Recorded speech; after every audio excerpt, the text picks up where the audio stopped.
आज हम लेंगे प्राचीन भारतीय इतिहास की मुख्य स्रोत और इसमें जो सबसे महत्वपूर्ण स्रोत है वो है साहित्य। साहित्य में भी हम आज जिस पर चर्चा करेंगे वो है धर्मेतर साहित्य।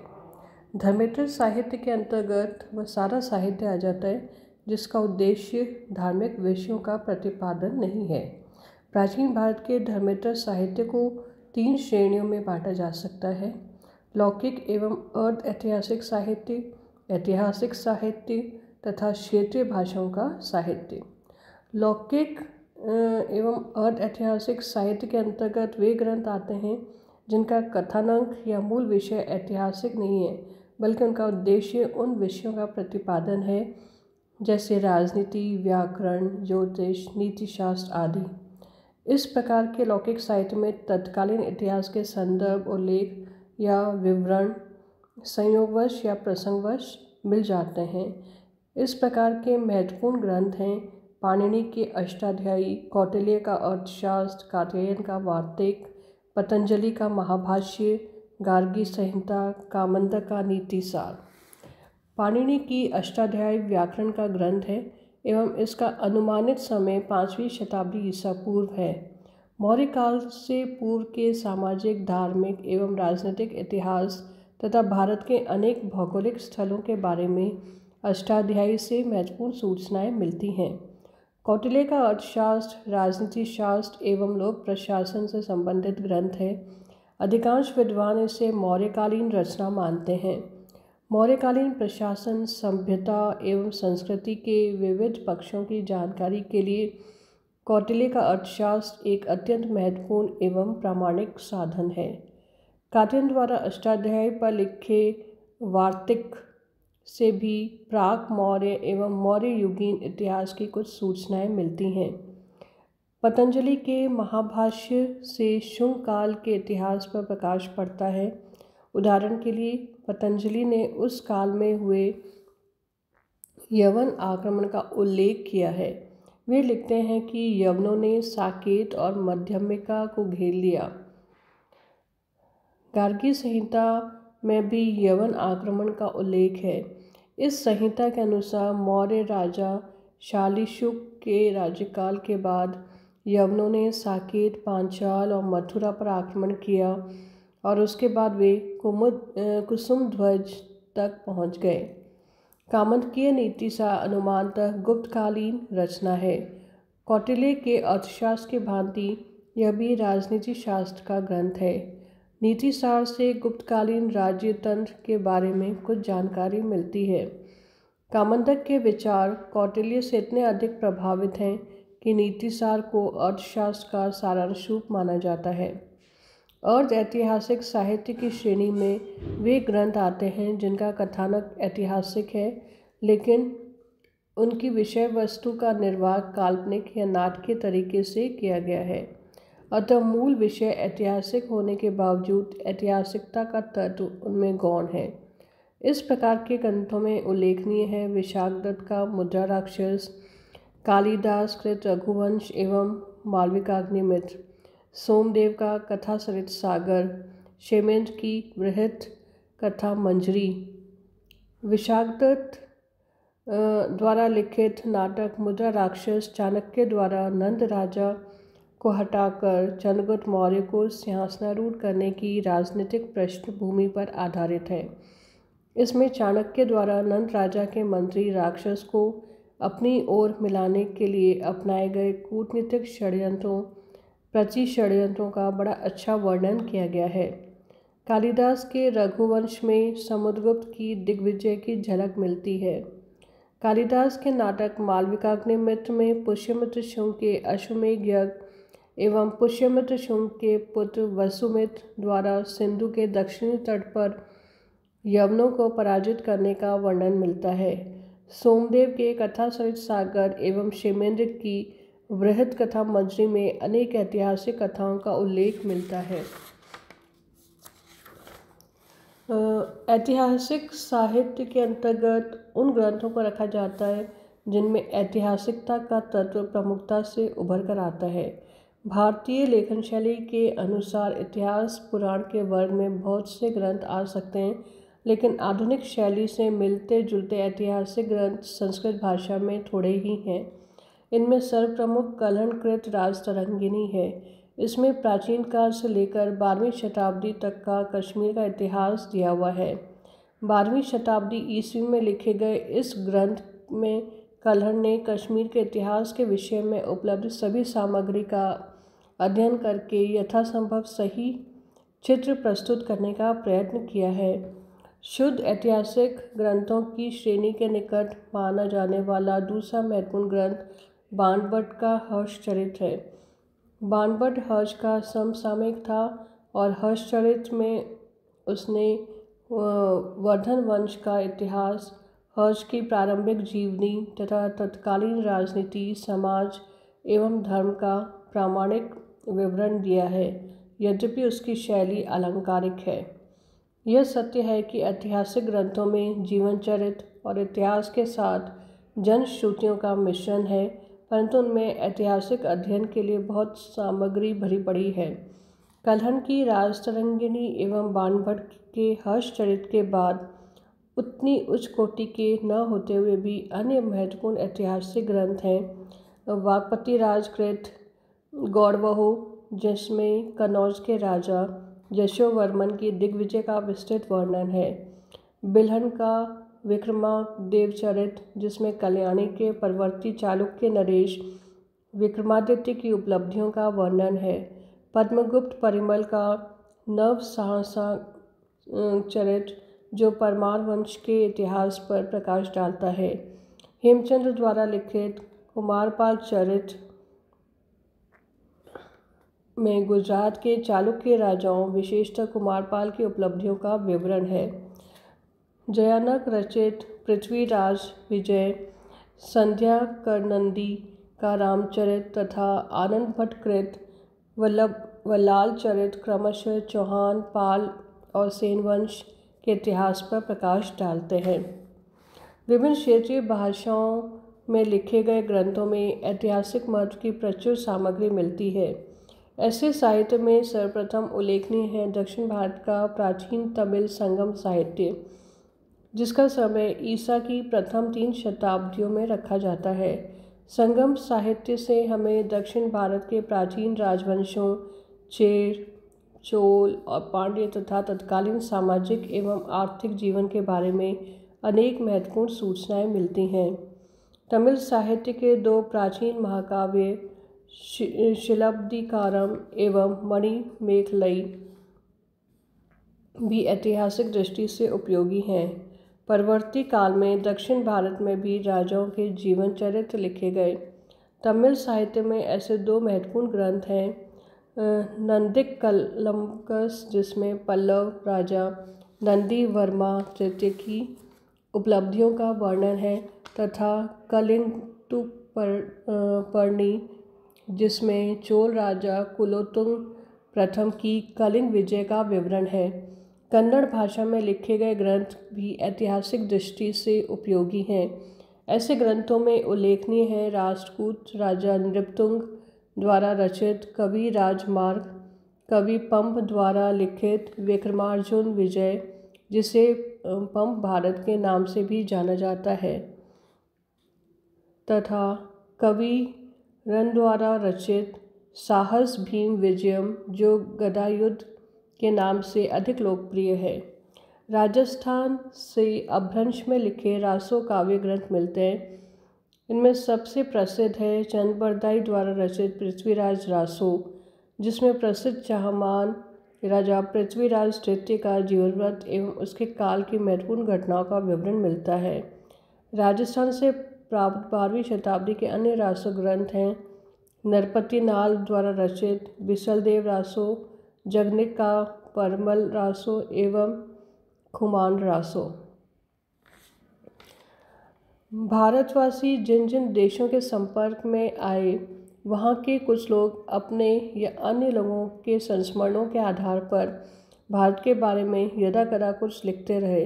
कुछ लोग इस देश में उत्सुकतावश या धार्मिक प्रयोजनों से आए और अपने अनुभव को लेखबद्ध कर गए। कुछ लोग विदेशी राजाओं के दूत बनकर भारतीय राजाओं के पास आए और अपना विवरण लिख गए। इन सभी विदेशी विवरणों में अधिक विश्वसनीय एवं प्रामाणिक विवरण उन लेखकों के हैं जो स्वयं यहाँ आए थे और जो अपने प्रत्यक्ष अनुभव के आधार पर समसामयिक जीवन की झलक प्रस्तुत करते हैं। विदेशी लेखकों एवं यात्रियों के वृत्तांत को 3 बांटों में बांटा जा सकता है। यूनान और रोम के लेखक, चीन के लेखक और अरब के लेखक। यूनान और रोम के लेखकों को कालक्रम के अनुसार 3 हिस्सों में बांटा जा सकता है: सिकंदर के पूर्व के, सिकंदर के समकालीन एवं सिकंदर के बाद के लेखक। सिकंदर के पूर्व के लेखक हैं स्काइलैक्स, हेकाटियस, हेरोडोटस तथा टीसियस। स्काइलैक्स पहला यूनानी था जिसने भारत पर पुस्तक लिखी। उसने ईरान के राजा दारा ने समुद्री मार्ग से 509 ईसा पूर्व में यह मालूम करने के लिए भेजा था कि सिंधु नदी समुद्र में कहाँ पर गिरती है। स्काइलैक्स अपनी यात्रा में अनुमानतः निचली काबुल घाटी, कश्मीर के कुछ हिस्सों और सिंधु देश के बहुत से भागों से गुजरा था। स्काइलैक्स ने भारतीयों के बारे में विचित्र किस्से फैलाए, यद्यपि उसकी पुस्तक के बारे में हमें बहुत कम जानकारी है। हेकाटियस एक पुराविद और भूगोलवेत्ता था।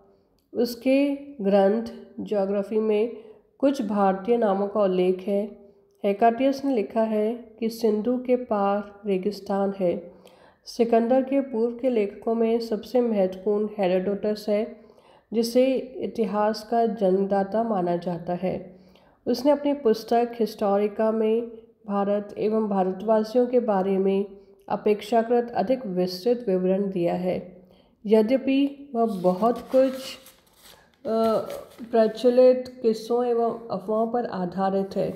उदाहरण के लिए उसने यह लिखा है कि भारत में एक ऐसा पेड़ होता है जिस पर भेड़ से भी अधिक सुंदर ऊन उगती है।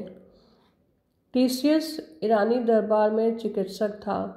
उसने ईरानी दरबार में आने वाले दूतों और राज कर्मचारियों से भारत के विषय में प्राप्त जानकारी के आधार पर पुस्तक लिखी, जो मूल रूप से अब नहीं मिलती है। बाद के लेखकों द्वारा उल्लिखित भारत के बारे में उसके अधिकांश कथनों का सफ़ेद झूठ का लेबल लगाया जा सकता है। सिकंदर के अभियान के साथ उसके सहायकों में अनेक वैज्ञानिक और साहित्यकार भी थे, जिन्होंने भारत के बारे में पहली बार पश्चिमी जगत को प्रत्यक्ष अनुभव पर आधारित प्रामाणिक जानकारी उपलब्ध कराई। सिकंदर के समकालीन लेखकों द्वारा प्रस्तुत भारत की भौगोलिक दशा, अर्थव्यवस्था, भारतवासी एवं उनकी सामाजिक राजनीतिक स्थितियों आदि का विवरण प्राय सही है। ऐसे लेखकों में उल्लेखनीय है निआर्कस, ओरेस्टिक्रेटस तथा एरिस्टोबुलस। इनकी रचनाएं मूल रूप से प्राप्त नहीं हैं, लेकिन बाद के यूनानी लेखकों ने बार बार इनके विवरणों का उल्लेख किया है।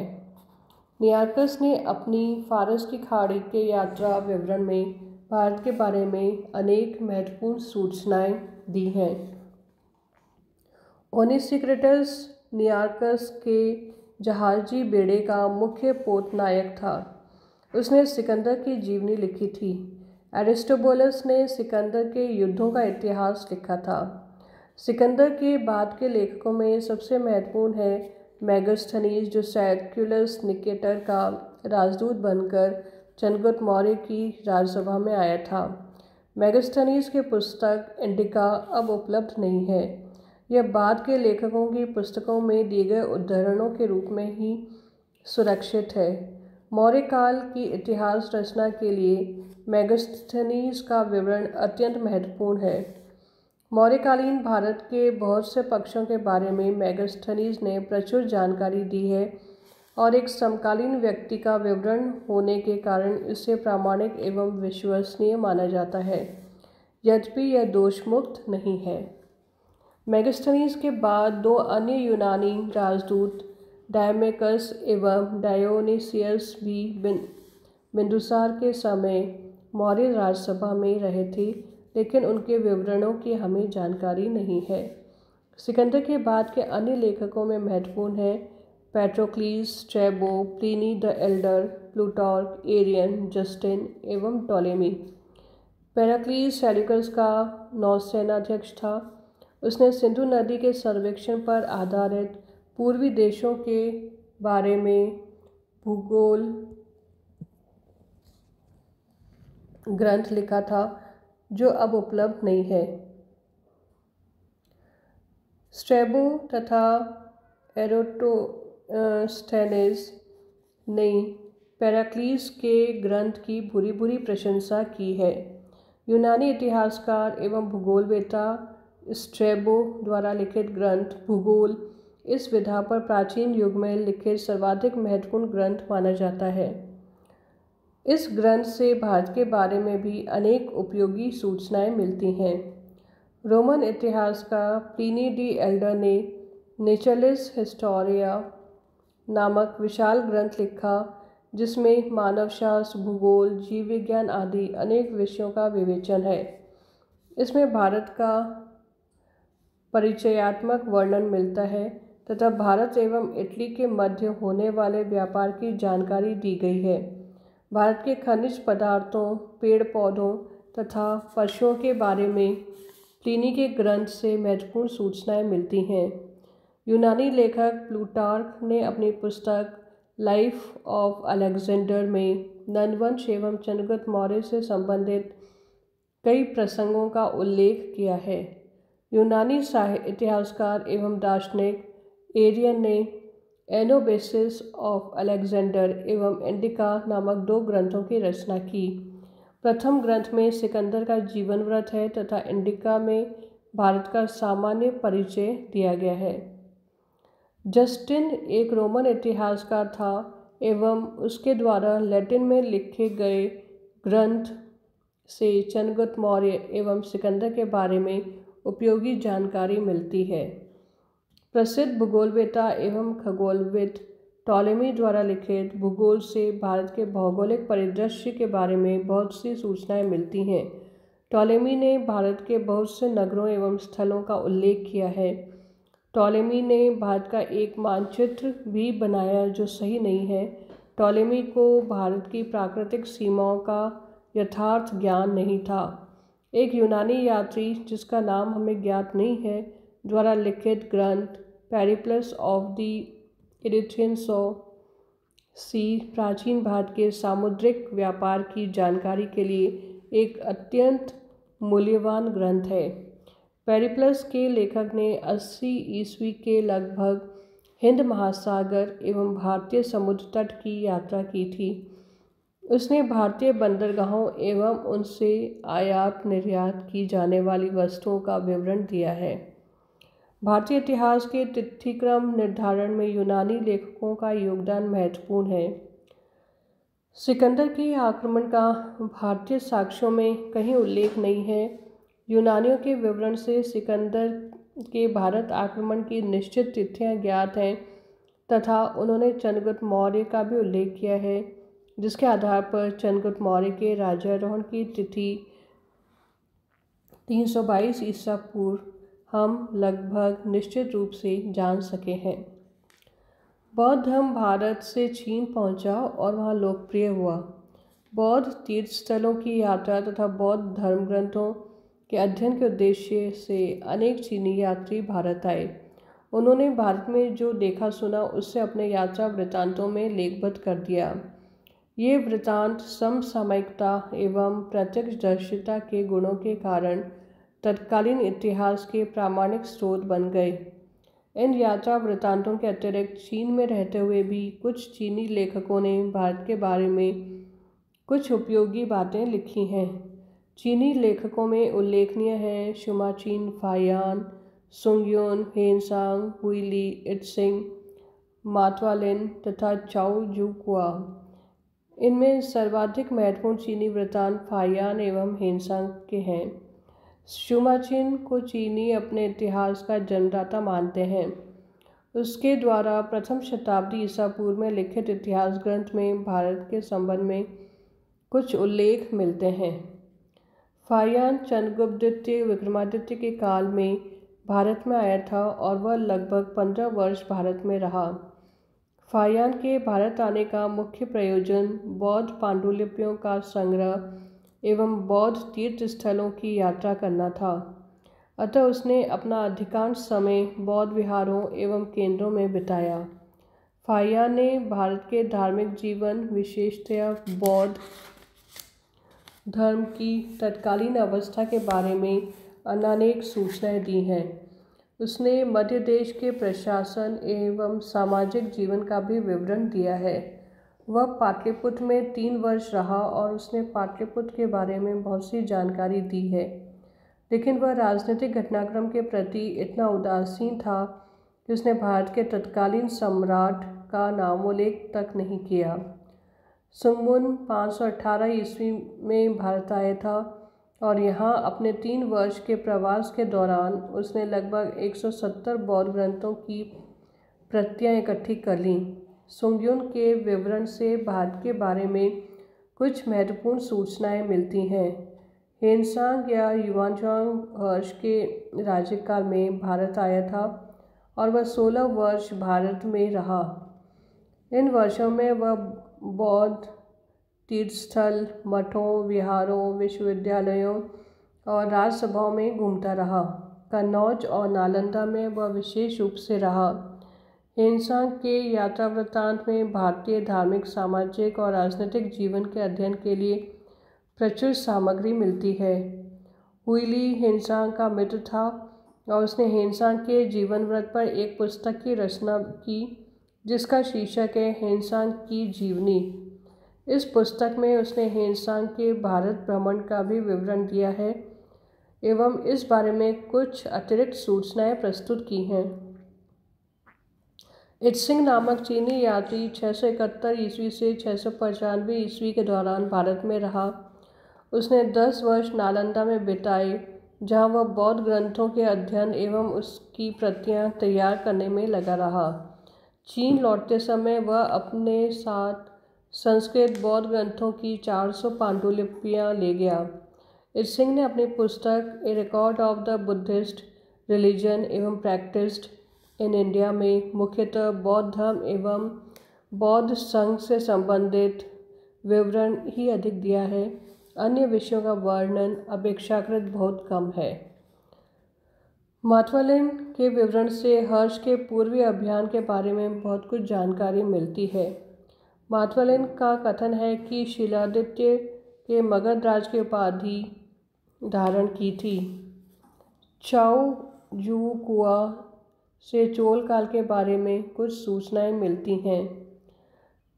इन चीनी लेखकों के अतिरिक्त तिब्बती बौद्ध लेखक तारानाथ के 2 ग्रंथ कंग्यूर और तंग्यूर में भारत से संबंधित अनेक ऐतिहासिक प्रसंगों का उल्लेख मिलता है, लेकिन वे अतिशयोक्तिपूर्ण एवं अविश्वसनीय लगते हैं।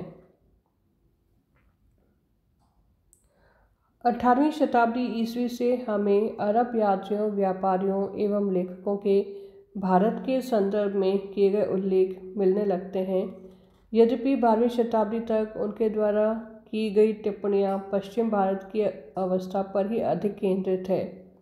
ऐसे अरब लेखकों में उल्लेखनीय हैं सुलेमान अल बिलादुरी, इब्न अल फाकी, अबू जैद हसन अल मसूदी, अल बरूनी एवं हसन निज़ामी।